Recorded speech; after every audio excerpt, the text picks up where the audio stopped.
হয়েছে, ঠিক না বেঠিক? আল্লাহ তাআলা যুগে যুগে দেখাই দিয়েছে।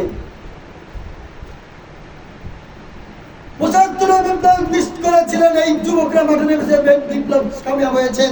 ৭১ বিপ্লবে যখন এই যুবকরা মাঠে নেমেছে, বিপ্লব কামিয়াব হয়েছে।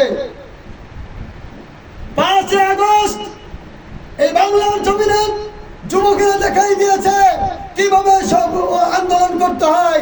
সমস্ত মানুষেরা স্বতঃস্ফূর্তভাবে ইসলাম স্পন্দন করে। মুসলমানরা আগে ছিল, হুজুরাই আগে ছিল, সব জায়গায় আলেমরাই আগে থাকে, সব জায়গায় মুসলমানরা আগে থাকে। ভারতবর্ষে মুসলমানরা আগে ছিল। ২০০ বছর শাসন করেছে ব্রিটিশ, সেখান থেকে শাসন শোষিত করেছেন। আর মুসলমানদেরকে প্রতিদিন করে ২০০ করে এক একটা মুসলমানরা মারিছে, এক একটা হাফেজ সাহেবদের মারিছে। কল্লা বলে মিস্টার কাম বলতেছেন, আমি দেখতেছি যে ওনার কি বইয়ের মধ্যে লিখছেন প্রতিদিন এরকম ভাবে ৪০০ করে আলেমদেরকে গলায় ফাঁস দিয়ে ভারতবর্ষে মারা হতো, আলেমদেরকে মারা হতো, আলেমদেরকে উলঙ্গ অবস্থা মারা হতো।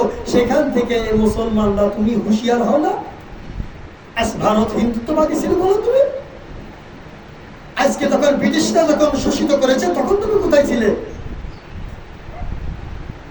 হযরত কাসেম নানুতুবি রহমাতুল্লাহ আলাইহি, হযরত আশরাফ আলী থানভী রহমাতুল্লাহ আলাইহি, হুসাইন আহমদ মাদানী রহমাতুল্লাহ আলাইহি, আনোয়ার শাহ কাশ্মীরি রহমাতুল্লাহ আলাইহি, সাব্বির আহমদ ওসমানী রহমাতুল্লাহ আলাইহি, ইনারা যারা ছিলেন তিনারা এই শেষ বিরোধ করেছিলেন। ইনাদের উস্তাদ, ইনাদের শায়েখ ছিলেন হযরত হাজী ইমদাদুল্লাহ বাহাদুর মক্কি।